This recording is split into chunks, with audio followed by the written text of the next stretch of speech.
Hello and welcome to online Adda for study benefit for learning. दोस्तों स्वागत है आप सभी का। इस वीडियो में हम बात करें बीएड वर्सेस बीटीसी मामले को लेकर सुप्रीम कोर्ट ऑफ इंडिया की तरफ से दिए गए नए ऑर्डर के बारे में, जिसमें सुप्रीम कोर्ट की तरफ से कई बड़ी जानकारी दी गई है और कई बड़ी चीज़ें आप सभी के लिए हैं, चाहे आप बीएड हैं या फिर बीटीसी, जहां पर सुप्रीम कोर्ट ऑफ इंडिया के माध्यम से सारी चीज़ें अब स्पष्ट कर दी गई हैं 11/8/2023 के ऑर्डर के बारे में, जिसको सभी भर्तियों में लागू करने को लेकर भी जानकारी दी गई है।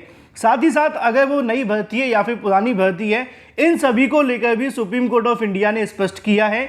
इसके अलावा एनसीटीई और केंद्र सरकार के स्टैंड को लेकर और साथ ही साथ इनके डिसीजन के बारे में भी यहाँ पर बात की जा रही है, क्योंकि ये भी काफ़ी ज़्यादा महत्वपूर्ण है और 69,000 को लेकर भी थोड़ी सी बात करनी है। उससे पहले आप लोग चैनल को सब्सक्राइब करके बेल आइकन को दबा लें और वीडियो को लाइक कर दें, जिससे कि आपको रियल ऑथेंटिक जानकारी ऑनलाइन अड्डा फॉर स्टडी यूट्यूब चैनल से मिलती रहे।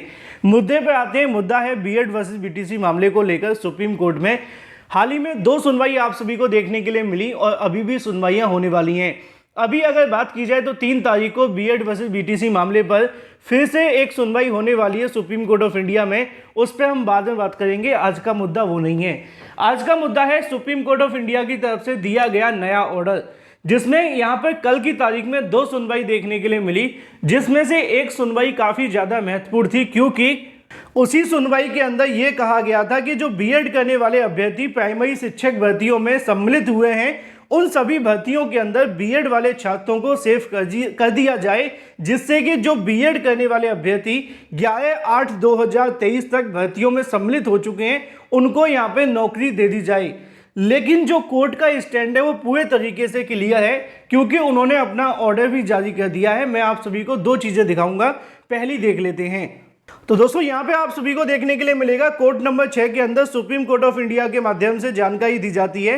कल की तारीख में जस्टिस अनिरुद्ध बोस जी की बेंच के अंदर इस मुद्दे पर सुनवाई होती है, जहां पर दीपांकर गौरव, जो कि एक बीएड के अभ्यर्थी हैं, उनके माध्यम से स्टेट ऑफ बिहार को पार्टी बनाते हुए याचिका को दाखिल किया गया था।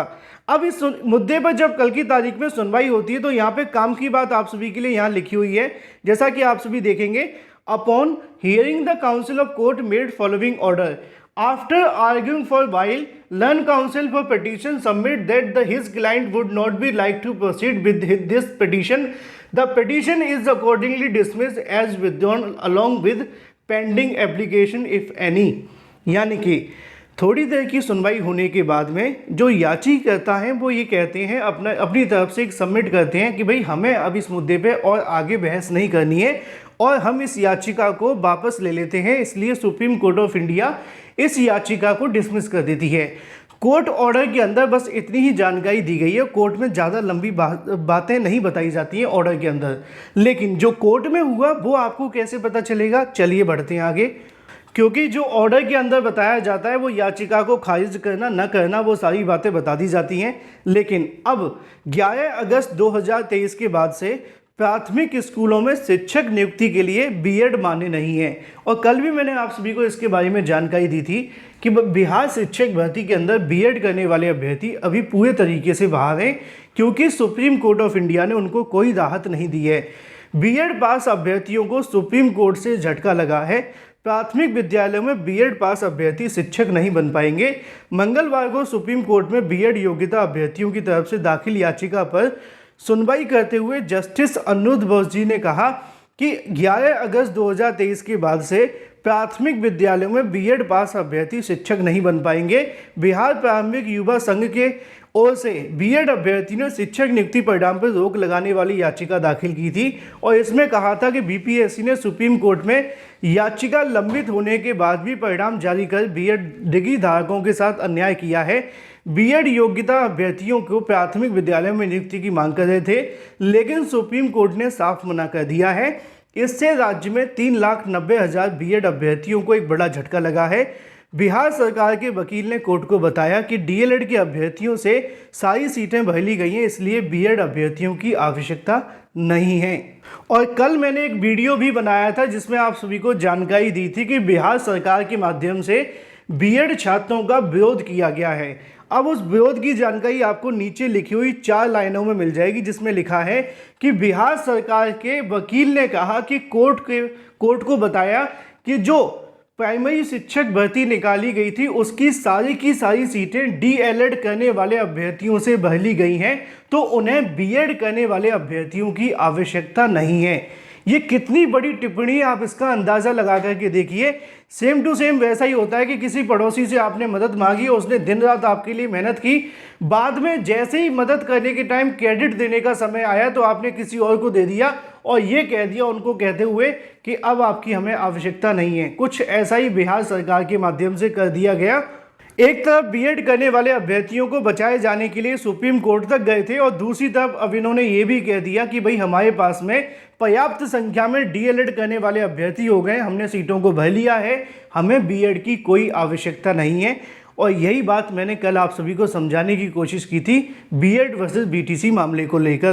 तो दोस्तों यहाँ पे दो बातें पूरे तरीके से क्लियर हो जाती है कि 11/8/2023 का जो ऑर्डर है वो सभी भर्तियों में लागू होगा।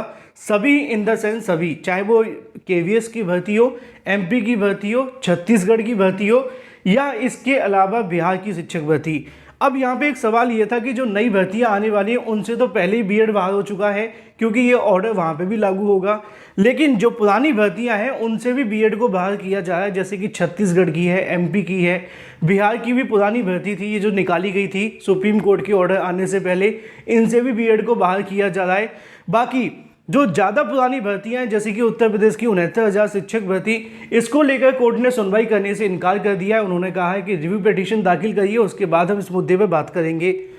यानी कि लगभग सभी नई और पुरानी भर्तियों से बीएड को बाहर कर दिया गया है, लेकिन ऐसी भर्तियां जिनमें पहले से बीएड करने वाले अभ्यर्थियों को नियुक्तियां दी गई हैं उस मामले को लेकर सुप्रीम कोर्ट ने अभी कोई ऐसा आदेश नहीं दिया है। लेकिन जो भर्ती अभी भी चल रही है, चाहे वो सुप्रीम कोर्ट के ऑर्डर आने से पहले क्यों ना निकाली गई हो, उससे भी बीएड करने वाले अभ्यर्थी लगभग बाहर कर दिए गए हैं।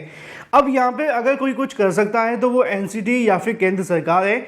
अगर एनसीटी और केंद्र सरकार चाहे तभी कुछ होगा। कोर्ट में बार बार याचिका दाखिल करने से बीएड को कोई ज़्यादा उम्मीद लगाना या ज़्यादा उम्मीद करना कहीं ना कहीं उनके लिए नुकसानदायक ही साबित होगा। मतलब अगर बीएड को प्राइमरी में कोई ला सकती है तो जो वो एनसीटी और केंद्र सरकार है दोनों एक ही हैं। हम यहाँ पे एनसीटी ना भी कहें तब भी चलेगा क्योंकि केंद्र सरकार के हाथ में सब कुछ है, वो चाहें तो बीएड को आज ही लागू कर दें। अदरवाइज की स्थिति के अंदर बार बार मामले कोर्ट में जाएंगे, इससे बेनिफिट नहीं मिलेगा। बात कर लेते हैं 69,000 शिक्षक भर्ती के अधिकारियों को जेल के बारे में। इसको लेकर जानकारी आज के अलग अलग समाचार पत्रों में दी गई है कि प्रदेश की 69,000 शिक्षक भर्ती में एक अंक विवाद मामले में राज्य सरकार की रिट को आदेश के अनुपालन में 22 नवंबर तक ब्यौरा पेश करने के लिए कहा है।